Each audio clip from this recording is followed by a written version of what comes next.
And I've thought of all the things that I've given my children. Some of them were good, some of them were bad. Let's be honest, there's no one here that's perfect. In fact, Paul wrote that. He wrote a letter to the Roman church and said, all have fallen short of the glory of God, including all the people that think that they're better than everyone else. He was writing to some people who had some issues at the time because they thought because they were Jewish that somehow they were better than non-Jewish Christians. And Paul had to clear that up. But he cleared it up for all of us, didn't he? Because he tells us that we all are going to fall short of the standard that God has. So, I have fallen short just like everyone else.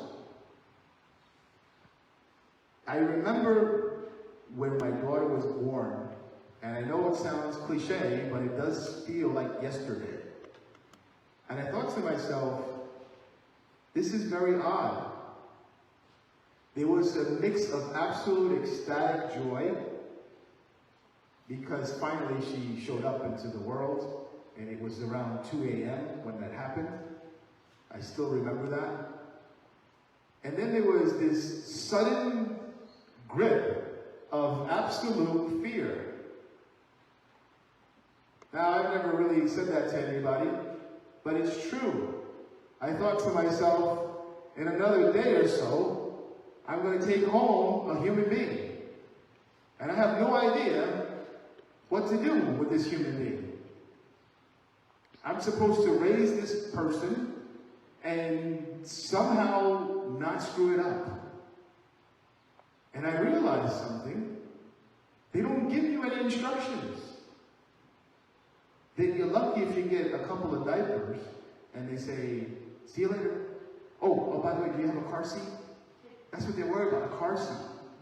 No, give me a book, a manual, something to tell me how I'm supposed to raise this kid. So, I said to myself, what do I do now? What do I do now? Some of you don't realize it. I have a much younger brother. So I actually knew how to change diapers and swaddle babies. It sounds a little funny, but as a young man, I already knew how to do that. I took care of my younger brother for quite some time. So my wife was actually impressed for a second. For a split second, she was impressed with me. She said, I don't know how you learned that. I said, well, I have a little brother. That's how it happened. And then I realized that there's a lot more to raising a child than just changing diapers. I realized that I'm in trouble because I have no idea what I'm doing. And have you ever noticed that when you don't know what you're doing, you kind of fall back to what you do know? So I fell back to whatever my parents taught me. And that's what we do. Here's a word of warning to those who have not gotten married. Don't try to change the other person. You will go through a long, arduous, and difficult journey, only to find out that they will not change unless they are ready to change. And we bring with us all of the stuff from our mothers and fathers. I don't know if you've met my father, but if you haven't, he's in the back there. And I want to thank him. I want to thank him for doing the things that fathers do. And when you become one, you start to realize how difficult it is to actually be a father. I know that, and I give the utmost respect to women. I really do. Because if it was up to men, we would not have a population. I'm really being really honest. We would not go through the pain of child labor and all that stuff. It just wouldn't happen. We don't have that kind of strength, women. I'm telling you this now. But fathers sometimes get left or pushed to the side a little bit. You know, dads are the ones that are supposed to be the example. You know, God created us to be an example. He created the family for a reason. We call each other brother and sister when we're here because we're part of God's family. Now I know I have 3 brothers. And it's amazing that my father still has even any hair on his head. Because I know myself, and I also know my brothers. And it wasn't easy, by any stretch of the imagination. My father did the best that he could. And I realized that. And I realized at some point that I'm going to have to do the best that I can, because God has given me a role. Now, I understand something, that the world has a different standard of what we should be as men.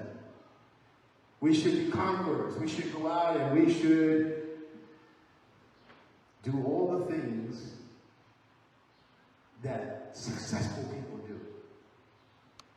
Have a huge bank account. Right? We respect men that have a huge bank account.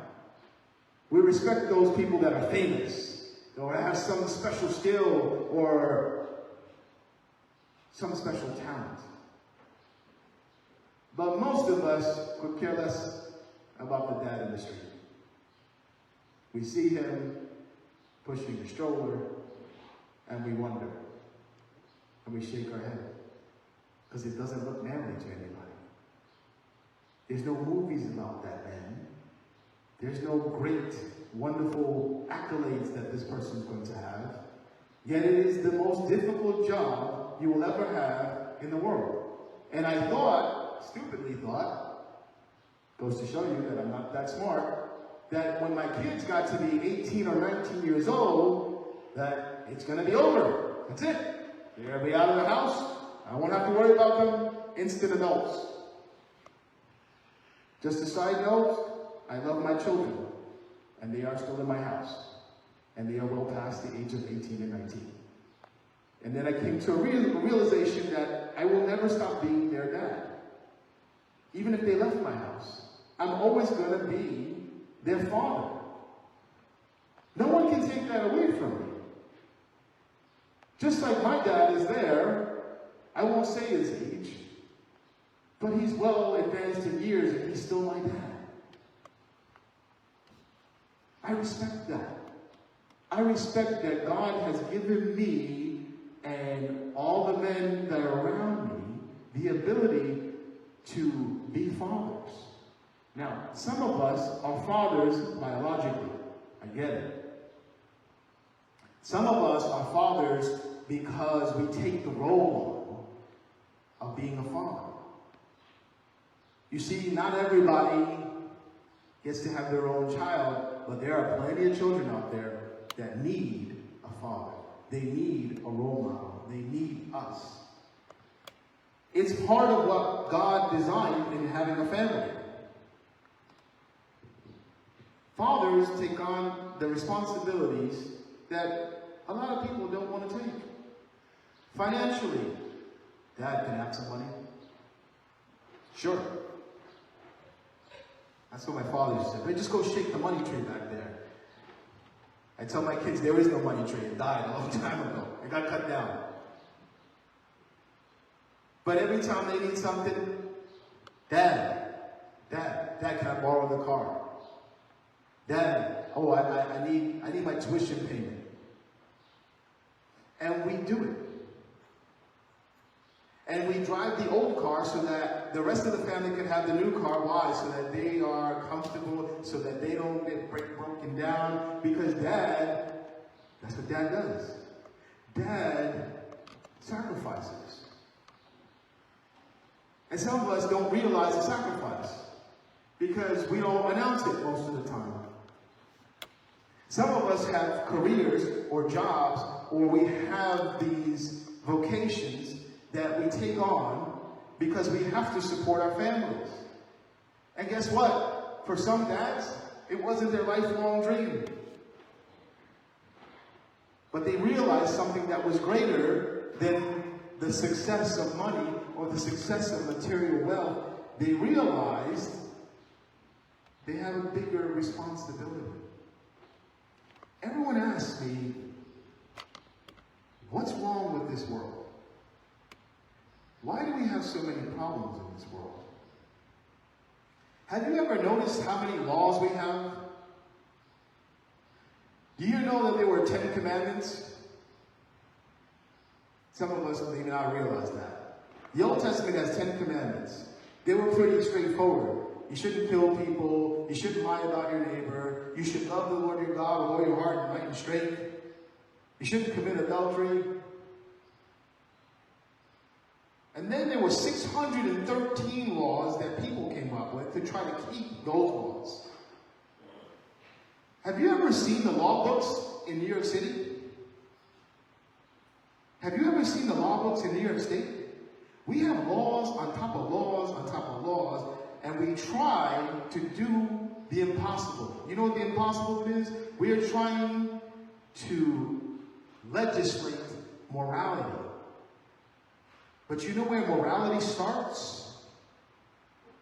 First it starts with God, and then it starts in your home. You see, when we ask the question, what's wrong with the world, we have to stop and say, what's wrong with the family?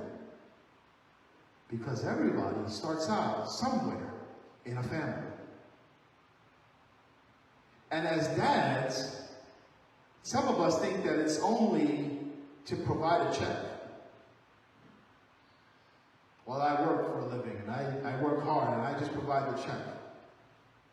But that's not really being a father. That's only part of being a father. You see, God gave us a responsibility. Why? It says in Luke, look, come on, even the evil people can figure this out. Their son asks for a fish, he's going to get a fish. He's not going to get a viper or a serpent or something that's going to kill him. You're going to give him a fish. It's real straightforward. So giving out something like food and clothing and shelter are just the basics. Those are the basics. You know what's really critical? Character. That's the foremost thing that I can give to my children, that my father instilled in me and my brothers. The character of the person that you are.